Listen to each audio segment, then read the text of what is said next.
આપવામાં આવ્યું છે ત્યારે કોર્પોરેશને રેડ એલર્ટના પ્રોટોકોલ મુજબ કામગીરી શરૂ કરી છે। રેડ એલર્ટના પગલે કન્સ્ટ્રક્શન સાઇટ પર તપાસ શરૂ કરવામાં આવી છે।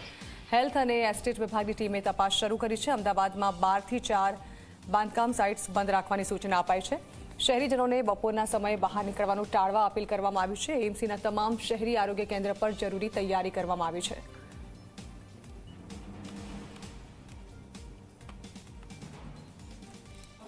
દિવસે ને દિવસે જે પ્રમાણે ગરમી વધી રહી છે ને તેવામાં તાપમાનનો પારો 45 ડિગ્રીએ પહોંચી શકે તેવી હવામાન વિભાગની જે આગાહી છે તેને ધ્યાનમાં રાખીને કોર્પોરેશનનું તંત્ર એલર્ટ થયું છે અને જો 45 ડિગ્રીએ તાપમાન પહોંચે તો શું કરવું તે અંતર્ગતની ચેકિંગ કામગીરી હાલમાં થઈ રહી છે। જે અંતર્ગત જે કન્સ્ટ્રક્શન સાઇટો છે તેનામાં બપોરે 12 થી લઈને સાંજના 4 વાગ્યા સુધી તમામ જે કામગીરી છે તે શ્રમિકો માટે બંધ કરવાના આદેશ અપાયા છે અને તેના જ ભાગરૂપે એએમસીની હેલ્થ વિભાગ અને એસ્ટેટ વિભાગની ટીમ હાલમાં વિવિધ વિસ્તારોમાં તપાસ કરી રહી છે। હાલ આપ જોઈ શકો છો શહેરનો ચાંદખેડા વિસ્તાર છે અને હાલ અંડર કન્સ્ટ્રક્શન જે બિલ્ડિંગ છે તેના જે શ્રમિકો છે તે હાલમાં વિરામ લઈ રહ્યા છે। તેઓને તંત્રના આદેશ બાદ તેમના જે બિલ્ડર છે તેમના દ્વારા જરૂરી જે છાશ સહિતના જે ઠંડા પીણા છે તે પણ આપવામાં આવ્યા છે અને તમામ કામગીરી રોકી દેવામાં આવી છે। એટલે મુખ્ય શું હેતુ છે, કયા કયા જે નિર્દેશો છે તે કોર્પોરેશન દ્વારા આપવામાં આવ્યા છે તેને લઈને આપણે જે ડેપ્યુટી હેલ્થ ઓફિસર છે આપણે તેમની સાથે વાત કરીશું।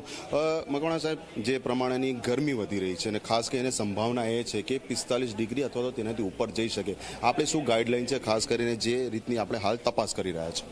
અત્યારે હાલમાં હીટ એક્શન પ્લાન અંતર્ગત જે ટેમ્પરેચરની જાહેરાત કરવામાં આવેલી છે કે હવેના 4 દિવસ સુધી 45 ડિગ્રી ટેમ્પરેચર સુધી તાપમાન પહોંચી શકે છે, એ અંતર્ગત અમારા દરેક વોર્ડમાં, અર્બન હેલ્થ સેન્ટરમાં, કોમ્યુનિટી હેલ્થ સેન્ટરમાં અમે ORS કોર્નર ચાલુ કરેલા છે અને રાઉન્ડ ધી ક્લોક જેટલા પેશન્ટો આવે બધાને ORS ફ્રી ઓફ કોસ્ટ આપવાની વ્યવસ્થા, પાણીની વ્યવસ્થા તમામ જગ્યાએ કરવામાં આવેલી છે। સાથે સાથે વોર્ડ વાઇઝ એક આઈસી રિક્ષા જે ફરી રહી છે અને ખાસ કરીને નાગરિકોને સમજાવી રહ્યા છે કે 12 થી 4 સુધી બહાર ન નીકળે અને એમાંય ખાસ કરીને નાના બાળકો, પ્રેગ્નન્ટ મધર્સ અને ઉંમરલાયક વ્યક્તિઓ 12 થી 4 બહાર ન નીકળે અને કદાચ નીકળવાની જરૂરિયાત જણાય તો આખી બાયના વસ્ત્રો પહેરીને કેપ સાથે અને પાણીની બોટલ સાથે જ બહાર નીકળે।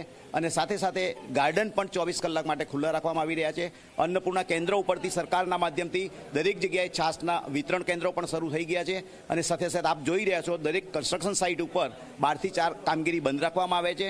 ટેમ્પરેચર કંટ્રોલ કરવા માટે સ્પ્રિંકલરની વ્યવસ્થા કરવામાં આવેલી છે અને સાથે સાથે આ જ કર્મચારીઓ અને લેબરર માટે તમારે સંપૂર્ણ પાણીની વ્યવસ્થા અને આપ જોઈ રહ્યા છો ટેટ્રાપેક છાશની વ્યવસ્થા પણ કરવામાં આવી રહી છે। દરેકને ફ્રી ઓફ કોસ્ટ આ લેબરને આપવામાં આવી રહ્યા છે। તો હાલ તો તમામ તકેદારીના જે પગલાં છે તે મ્યુનિસિપલ કોર્પોરેશન દ્વારા ગરમીને લઈને લેવામાં આવી રહ્યા છે, પરંતુ હજી પણ ગરમીનું જે તાપમાન છે તેના એલર્ટને લઈને હવામાન વિભાગ અને કોર્પોરેશન વચ્ચે ક્યાંક થોડો ઘણો વિરોધાભાસ જોવા મળી રહ્યો છે, પરંતુ આખા વિષયમાં બંને સંસ્થાઓનો હેતુ એ છે કે લોકોને આગોતરી જાણ થાય જેથી કરીને આ કાળઝાળ ગરમીથી, જાનલેવા ગરમીથી બચી શકાય।